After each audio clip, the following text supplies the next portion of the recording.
स्वागत है दोस्तों आपका मेरे इस यूट्यूब चैनल में। आज हम बेसिक सेमेस्टर के एक बहुत ही फेमस पोएम को पढ़ेंगे जिसका नाम है मेलबॉर्न, जिसको क्रिस वेलेस क्रैब ने लिखा है।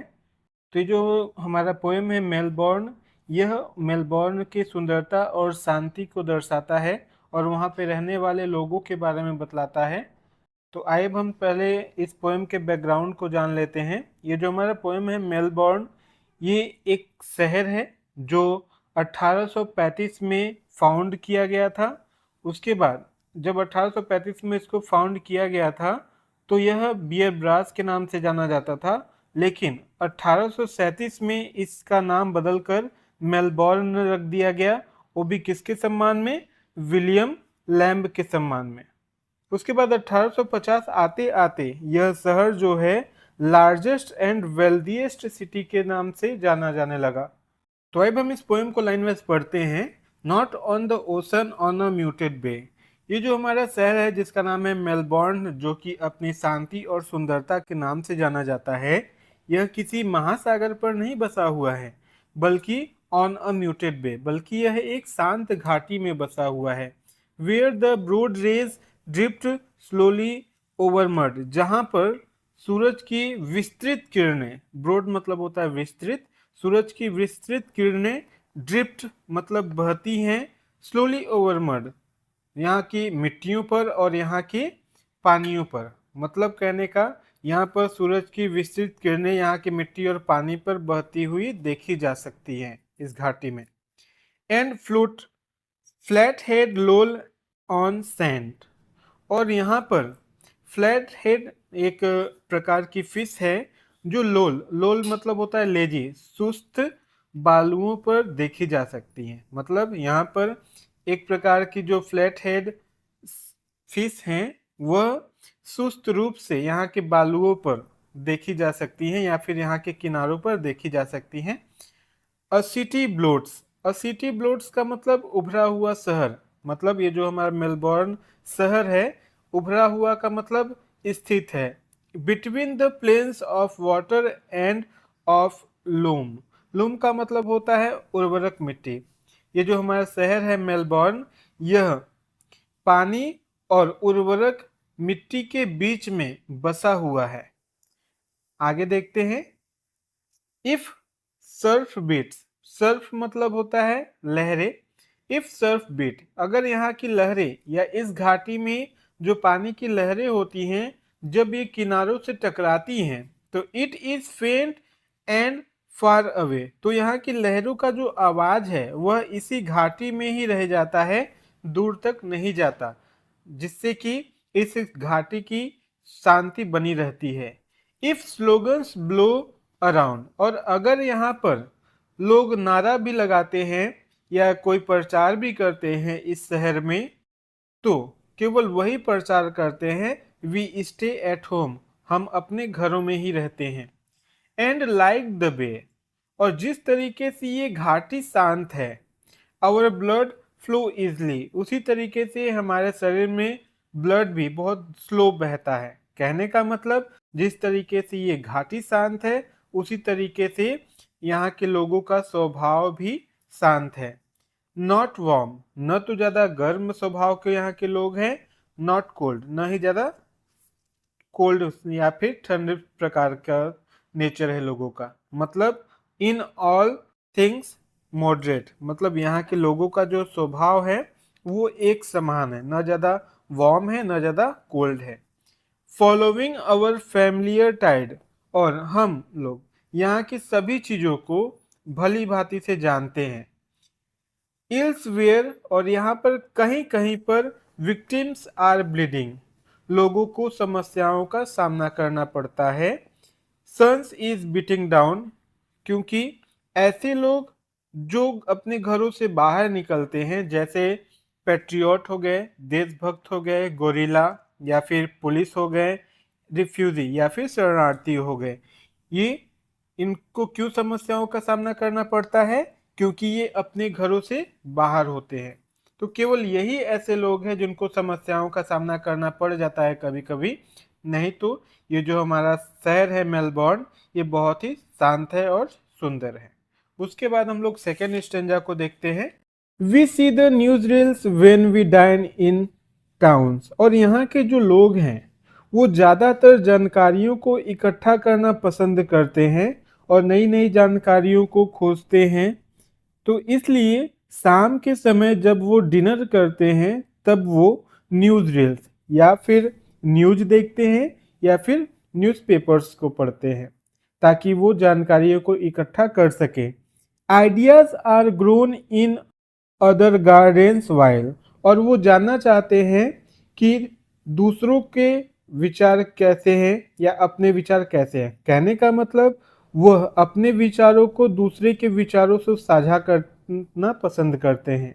This chocolate soil throws up it's harvest of imported and deciduous aptitudes.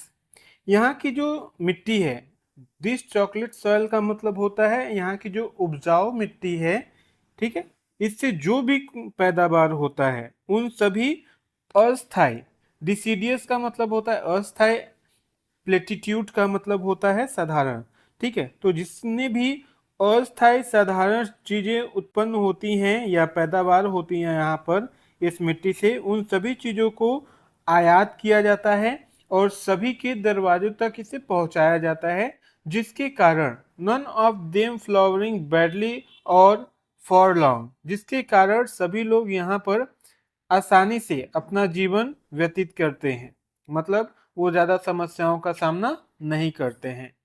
And we the gardeners securely smile. और हम जो देशवासी, यहाँ पे गार्डनर का मतलब जो देशवासी हैं वो एक हैप्पीली जीवन जीते हैं। हमिंग अ बार और टू ऑफ रस्टी सॉन्ग। और हम अपना जीवन हैप्पीली जीने के लिए कभी कभी पुराने गानों को भी गुनगुनाते हैं। Old tunes are good enough if sing we must. पुराने गाने अगर हमें शांति देती हैं या फिर खुशी देते हैं तो हमें उन गानों को गाना चाहिए।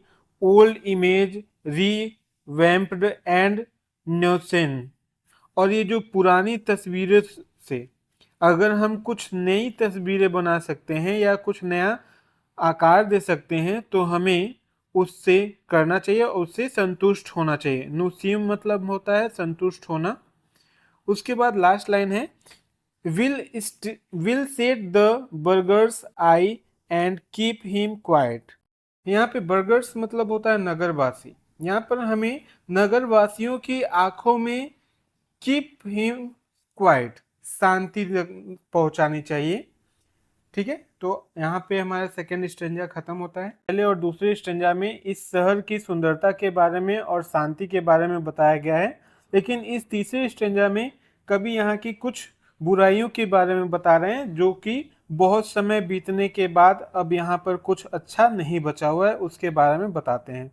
As the great wheels run on.